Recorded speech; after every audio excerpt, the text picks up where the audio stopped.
Assalamualaikum warahmatullahi wabarakatuh. Jadi perkenalkan, nama saya Muhammad Abdi Kamui dari kelas 9 C absen 26.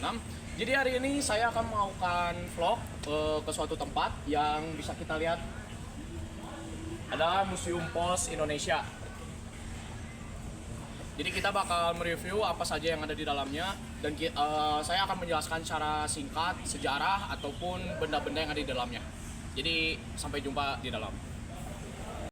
Jadi Museum Pos yang ada di Bandung ini alamatnya ada di Jalan Cilaki nomor 73, tepatnya di dekat Gedung Sate. Jadi si Museum Pos ini dia tuh menggunakan arsitektur yang bergaya Italia Renaissance.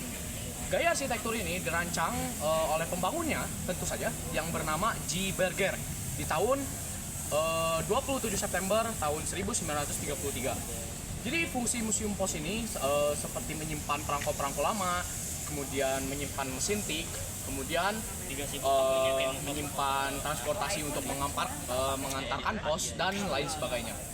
Jadi setelah saya menjelaskan beberapa benda-benda yang ada di dalam, kita akan melihat langsung beberapa saat lagi. Sampai ketemu di dalam.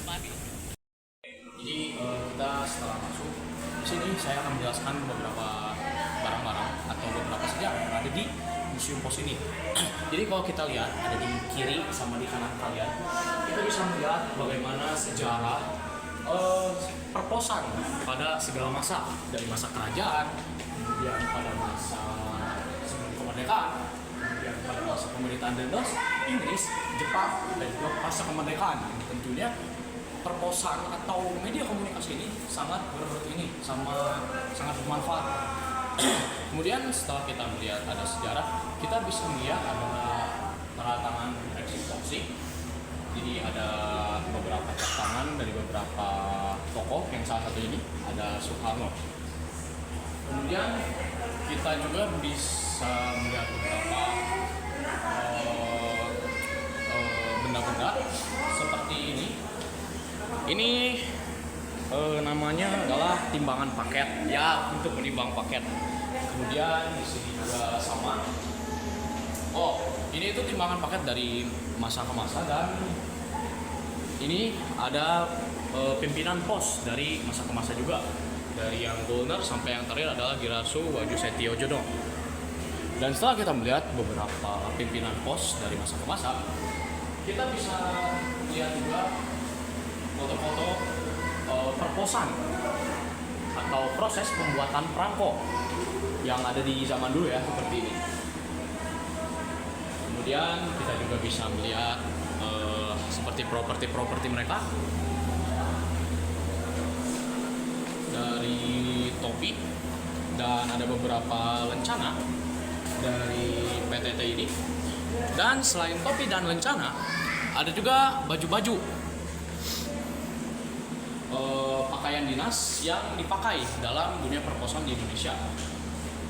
Ada yang di tahun 1970, ada yang di tahun 1995, dan di sini ada pakaian pengantar pos pada zaman Jepang yang di akhir-akhir, yang bentuknya menurut saya sangat unik karena seperti koboi.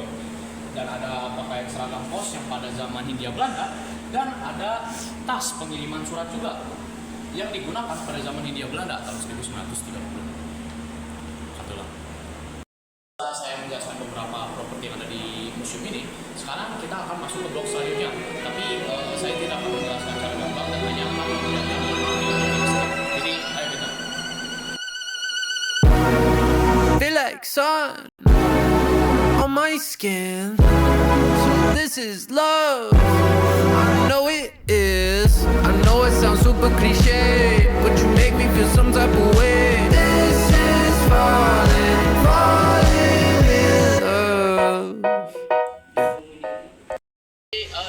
Kita sudah berada di luar, dan mungkin hanya seperti itu saja yang bisa saya tampilkan dalam vlog kita hari ini. Kita berjumpa lain waktu, dan wassalamualaikum warahmatullahi wabarakatuh. Terima kasih telah menyaksikan.